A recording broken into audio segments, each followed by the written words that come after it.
Good evening, Bruin fans, and welcome here to the season finale here of season four, something Bruin of Coach Cook.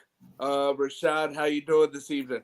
Hey, I'm doing well, Mark. Happy holidays to you, man. I Yeah, forgot to mention that earlier, but happy holidays to you. Doing good. I can sit back, watch football, and support other programs in the building. So I'm doing well. How about yourself? yeah. Well, hey, I'm doing well, and same to y'all. I mean, it's that's the thing. I mean, when regular season football goes into postseason, you got Thanksgiving right around the corner, and Yes. Christmas break, New Year's. I mean, what? Yesterday here, early signing period. I Yeah. mean, so it just you know just it's a full cycle, and there's never some downtime. Right. It really isn't, especially when you're doing it at a high level. I always say it's 3 seasons. You got your regular season. That's preseason is built into that Yeah. fall camp. You have your second season, which is recruitment, and it's such a short window once your postseason play ends of November to February, and trying to get all your guys that are available and that college coaches have interest in, on their board and off their board and sign, right? And then Yeah. you go back into your off season, which is the third phase for us in our program, and you're starting to redevelop all the things that matter going into your preseason again. So it's such a cycle that never really ends. But it's something that we sign up for, something we are passionate about doing. And, I'm just thankful that I'm in this position to do it. Yeah, and let's talk here before we talk about some end of the season stats and Right. about how the 24 season went. I mean, just in the gym, JV boys, varsity boys basketball getting ready to start, and I know that both of us know Charles for a long time, and then also with JV basketball coach with Dion. Not only is he a Yes. Bruin, but definitely with his family and Bruin connections, and basketball getting ready to tip off there at the branch. Yes, absolutely. So we're excited. I know Coach Thomas has been ready to roll. Coach Hurdle has been ready to roll. To my understanding and knowledge, they had a good preseason. Yeah. They've had a good offseason as well. So they tip off tonight, So basketball is in the air, the popcorn will be popping, hot dogs will be rolling, and all the squeaky noises on the hardwood. It's going to really feel good here at the zoo, as they like to call it. But yeah, I'm excited about Coach Thomas, second year at the leadership role of our beloved alma mater in high school that we love so much, man. And again, you mentioned Dion Hurdle being a alum of Western Branch, and he's able to give back to our school community. So we're excited. We got a couple Bruins part of that program on JV and varsity. Don't want to single out any, but now this allows me to be a fan. I've Yeah. been their coach for 3 or 4 months. Now I can be their best cheerleader. One of their biggest fans. So it's awesome, man. It's a good feeling. And and I know basketball resonates holiday season. So we go through about 3 or 4 seasons during the basketball months that the sport is played. So I'm excited about that. Yeah, and and something that that you brought up here to me before we got started. I mean, here it is. The fourth regular fall season, with the first one. When you came on board, it was during the pandemic, so the first season was actually the spring Spring. Yep. season.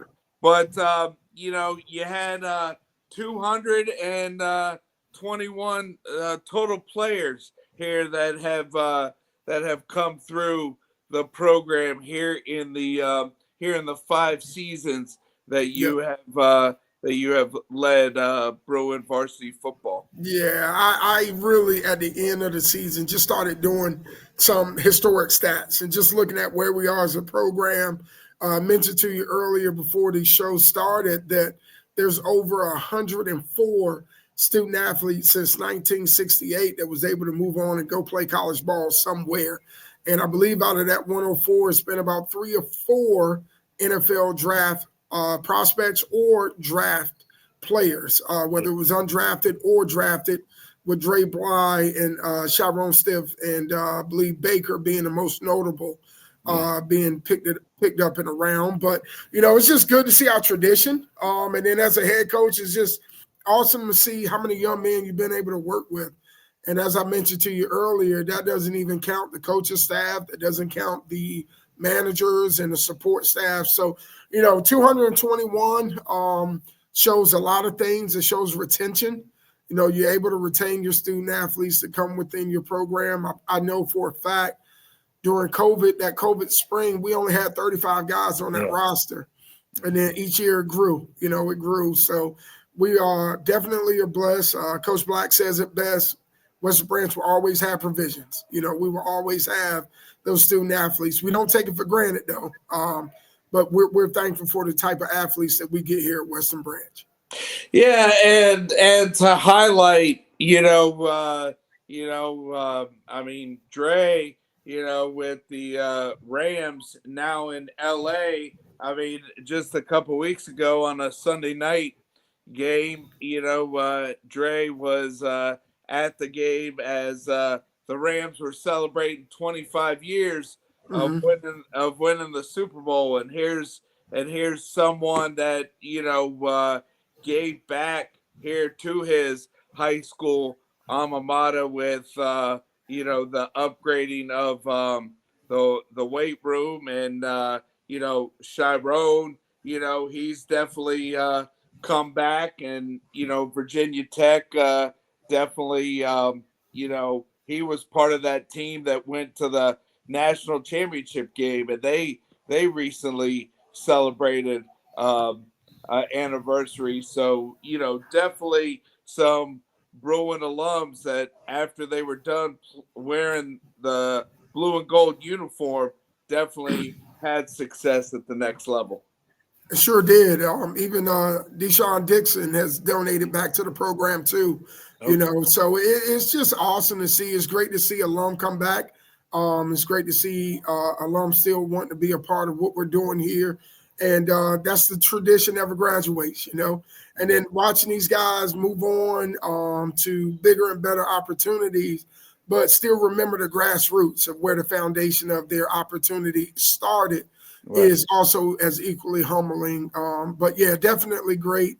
A lot of big names that we mentioned, and it's so many. It's kind of neat. It's so many when you start looking at the list of guys, the Cox brothers, and where they were able to go. I think one went to Middle Tennessee State, and this is off the top of my head, but it's so many locations. And Coach Bright has been a huge part of that. That era, that time, bridging the gap of where those guys were able to end up. Coach Jay has also been an integral part of, helping in that process. But there's so many great players that have come through the school and moved on to do bigger and better things, not only just on the football field, but also in their respectful communities. Lorenzo is doing a great job down there in Orlando, with this hit company running, and it's just a lot of good going on. Tavis Graves, so many guys, and I try to be careful because you miss one, it's a debt that you got to pay, right? So just blessings to all the Bruin alum that are doing great, and please continue to come back and support these young men. Yeah, and I definitely got to highlight Rick Corey, because he's definitely been a supporter, definitely follows, but with CJ Frazier being at Richmond, Rick Corey played at Richmond, and he just posted a picture a couple weeks ago, of when he was at Richmond, the football player reunion, and he's definitely one that participated in the golf tournament. Yes. and I know that Mr. Brandorf and Coach Arculin, I mean, they definitely send me a text, if they can't be there in person, how the team did that particular week. Absolutely.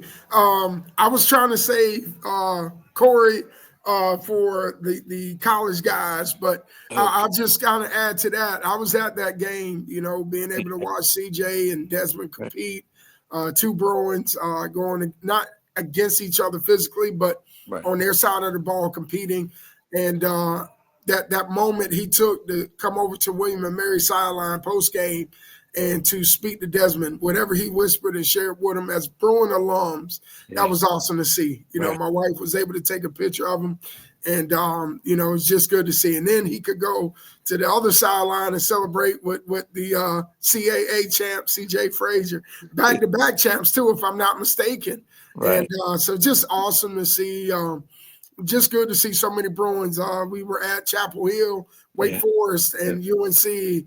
Yeah. A&T, we were able to see Shamik Hampton, Jazari Priester. So just it's really good to see a lot of our Bruins continue to do big things and win at the next level as well. Yeah, and to go back to Shamik, I mean, with his last name and NIL deal, I mean, they're in Greensboro. I think Dairy Queen needs to shed some light here and there to that running back there at A&T, because definitely nice to see his mom and him post highlights, and him Yeah, getting getting more of a chance this year and showing his running skills. yeah, he looks the same, and that just goes to show those type of guys are generational athletes in high school. You see it every now and again, and maybe 10 years later, maybe 15 years later, and then another athlete, maybe not with the same skill set, but another athlete surfaces. Paul Billups to me is a generational athlete. Jazari Priester, just a big human being at 6'6", 6'7", 280. Like these dudes are huge, man.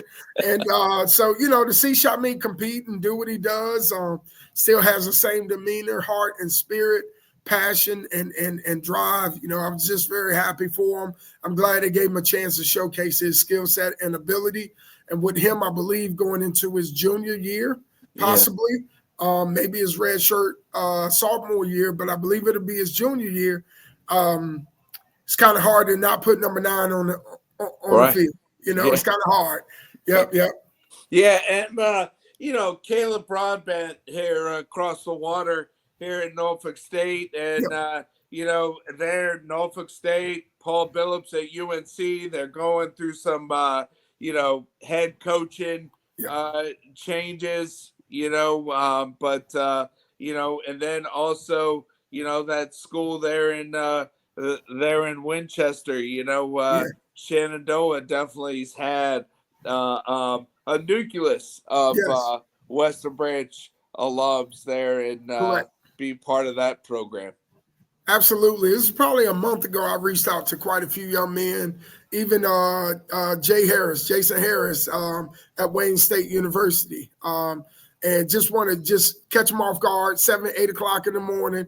Hey, Yeah. man, just checking in on you. Hope all is well. And I guess they were going to their first class because I got a text back, man, like, Coach, thank you. I appreciate it. All is well. Hope you are, as all that back and forth exchange. But again, just checking in on certain guys, checking in on the ones that we don't get to see quite often, and just letting them know that, hey, you guys are still in our spirit. Y'all still a part of what we do, and we're very proud of you. Even A&T is going through a coaching change right now. So this is one of the moments where even Elizabeth City, their coach also has stepped away. But this is a moment where a lot of athletes just in general across the world, across the state, and across the nation, be patient in the process. Like, don't jump too soon and not know what's coming, or not know what may be a change for the better, not knowing the situation that they were currently in, but things could get better. And the way the new landscape of college football is starting to trend is more like the NFL, but just at a bigger scale. Division I programs now have to get their roster down before the first game to 105. Yeah. And that's going to be across the board, NCAA and AIA, including Division III schools. They're not going to be able to have 130, 140. Now they got to get theirs down to 105. So I think it's going to be a trickle down effect of a lot of Power 4, Power 5 kids now going to start playing FCS, as we're already seeing with like the CJ Frazier's, the Desmond Cooks, and other guys that are, quite as worthy. Even the guys that are at Delaware got within their program at a good time because they're going to Conference USA this year. Yeah. Just like JMU did about 2 years ago. So you go from an FCS recruit to now an FBS caliber kid, and you got your dream or your hope that you were hoping for.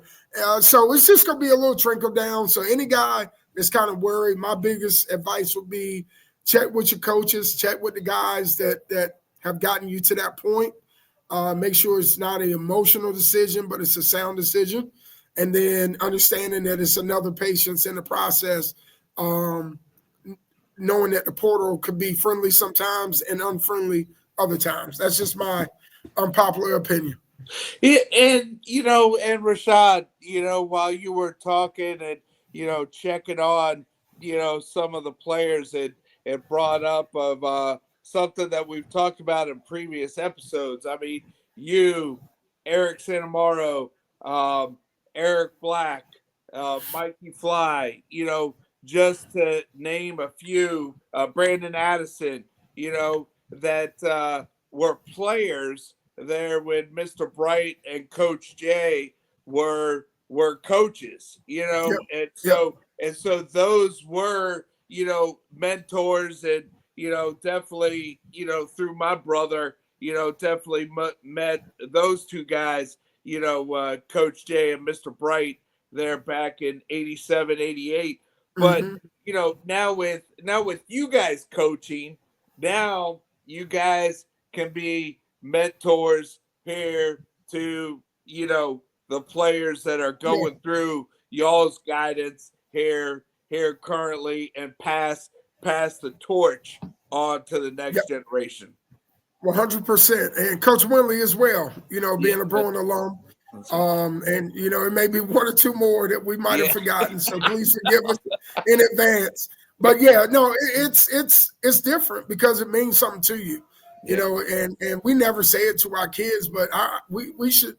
No kid in this program should ever feel like we're not putting them in a position to be successful, only because we want it to be better than what it was for us. We appreciate our time and our era and our coaches and our leaders. But who wouldn't want it to be better for the little brother, for lack of better terms? Yeah. To get to a level or get to an opportunity that we may not or may have had, but did not know how to get there. So we got a lot of quality coaches that really care. And Coach Black in our seasons of right now, he shared with me is bigger than winning. Yeah, we're mentors to these kids. We're mentors to our community. We're leading. Someone is following us somewhere and watching and trying to model something, maybe not in the same image and likeness, but they're trying to find a way to get to where we are, how we got there. And I agree with him 100%. Ultimately we do want to win. But I saw this earlier from Dr. Alvin Parker at Virginia Union, and that kind of dropped in my spirit today. Our last 2 years, we lost in the first round. Well, Virginia Union is in the semifinals of the NCAA playoffs for Division II. And their last 2 seasons or last 2 rounds they were in, they lost in the first round. He said, but the biggest is if you fail, failing is okay, but make sure you're failing forward. And that dropped in my spirit, and I think each year from last year to this year, we've gotten better. I think from this year going into next year, we're going to get back to our best. And, he said, oftentimes you go on social media, you can't find failure in programs. All you see is the good things, which I thought was so unique. He says, no one really posts failure. However, when they see success, they think it just happened overnight, but it took time to get to that level. So, just kind of bringing it back to Western Branch, but staying in tune with all the things we shared, Mark, that's something that really gave me an understanding of where we are, but not knowing that this is where we're going to be or remain, if that makes sense. So when Black said winning is bigger than winning, I totally get it. I understood, and now I understand even more what that means. It's like, are our kids making good choices? Are they on time to class? Are they showing up for school? If they're doing those things, we're winning. You know what I mean? We are winning. So I don't want to get too long-winded with that, but I'm excited about where we are. I'm looking forward to our future. I know we highlighted a lot of our collegiate guys, and tonight we're going to celebrate our seniors, as this is their last opportunity to fellowship with teammates. Unfortunately, we got a couple on a hardwood tonight that won't be able to attend, that are varsity players that either lettered or received a pin or an award. But tonight we just want to celebrate our Bruins. So I'm excited about this evening. And the other thing is and definitely have to highlight this guy. I go over to Harborview, I get some blood work done, and I turn around, and Dr. Gregory is sitting in the waiting room, and the thing is Blair, his son, is in between my brother and I, and then Paige was in between my sister and I. But, for that guy to still give up his time to come and be part of Bruin football, I think he's at 40 plus years Yes, he is. being the trainer for Bruin football. Yes, he is. Yes, he is. And he still has that sweet spirit. Congratulations, Coach, on the win. Let's get him prepared for next week and let's go. Right. And we actually went on a streak, and he was showing up, and it just felt, all things felt normal. So, but yeah, Dr. Gregory has definitely been a huge part of keeping our guys healthy and on the field. Our whole training staff, led by Alyssa Seamers and Oscar Mallory. They've done a phenomenal job getting our boys healthy and back on the gridiron the following week or two. And to me, that's a huge key to being successful, keeping your players healthy and keeping them, out of the tub, for lack of better terms. So, but yeah, just excited. Like I said, tonight we're gonna wrap up our season with the awards, senior awards celebration. LaShanta Parker, our Booster Club president, along with her support staff, has done a great job this year, providing a great football experience. About 7 to 10 Bruins went to the Tennessee Titans Washington Commanders game 2 weeks ago. They did a fundraiser, and it was about 10 or more that were able to take in a NFL game. Cool. And for some, that might have been their first. Right. Now, I don't want to be too biased, but I'm sure it was very electric because there was a lot of points put up by one team. So I don't want no thumbs down on our YouTube channel, Mark. But, for our kids, I think, it was awesome for them to experience that. We got some boys that we had 5 guys that were second team all region this year. Kumari Hudson, a sophomore. He'll be a junior next year, 6'5", 280. Offensive tackle, D tackle, had a good year. He was second team all region offensive line. We had Kanique Baines, second team all region running back. Going to the defensive side, Jamari Parker was second team all region defensive back. So he's gone for honorable mention and worked his way all the way up. Yeah. Back on the offensive side, I think this young man had a great year. Unfortunately, injuries prevented him from finishing the last 2 or 3 games, but Trey Miller finished second team all region at wide receiver. Let me see. I got a few more for you. Yeah. Jamari Parker we mentioned, and Makari Brown Porter, very close to being first team, but he finished second team all region at linebacker. So Yeah. we got some more banners going up. When I took over and I looked at some ways to kind of enhance the football experience and the passion behind goal, vision, and path. If any first or second team all region player or any all state or all Tidewater player will receive a banner that hangs outside of the stadium. Okay. So we got to Joe Barnes is going to be pretty busy. Yeah. Right. Yeah. Yes, he's going to be pretty busy this all season getting ready for the 2025 season. But we got quite a few honorable mentions, and we'll highlight those young men this evening.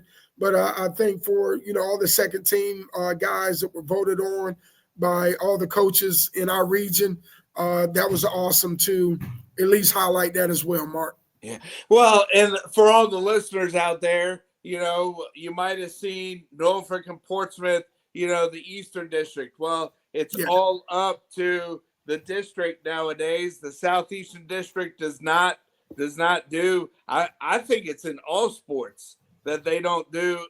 So it's just up to region, and that 6A is there's a handful of schools here in the 757, and then everybody else is in the 804. So to kind of give the listeners, the wide range of region, and really like to point out, JV with Coach Thomas moving on to basketball and leading that program, there's really no time to balance, especially being part of a fall sport and then leading winter sport. So, this was his first season that he stepped away, and Coach Duncan did a great job with him and his staff leading the JV Bruins. Yep. Coach Duncan did very well. Our Bruins adjusted and adapted in this transition. I think we're going to see a lot more better football, only because this class that we have right here graduating this year is the last class that had an interruption in some shape, form impacted by COVID. Everyone else came out of that in the 26, 27 class and was able to play middle school football, JV, and now transition into varsity. But Coach Duncan did a great job. So that just brings me back to we're getting players that are used to playing football again, not the guys that had to relearn how to play football because of the hiatus that we had to take here or there. But he did a good job leading. Him and Coach E did a phenomenal job. And as I always say, our JV staff is our varsity staff, and our varsity staff is our JV. So everyone that has been able to transition to home and away games and help be a part of that development is fun to watch. But shout out to Coach Duncan. We're excited about the off season and getting these kids ready to roll. And then, summer conditioning, and then fall will be here before you know it. So just a quick sneak preview going into our fall. We'll talk a little bit more in the spring, but we picked up Woodside, and we are continuing a home and home with Menchville. So we have those two teams picked up. Benedictine prep was great. They have made us better.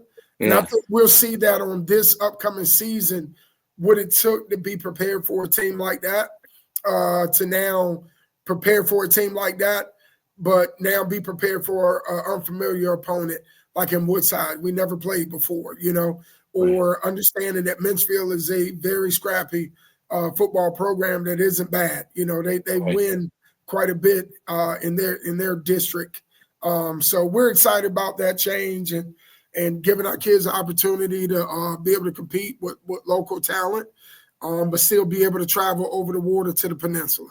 Yeah, well, hey, Rashad, I know that both you and I, have some different things to take care of personally, so, a big shout out here to Mike Sharp that gave me this platform, and then you reaching out to me, and here we're complete here our fourth season here of Something Brewing with Coach Cook. Man. So appreciate your time. Yes, time flies.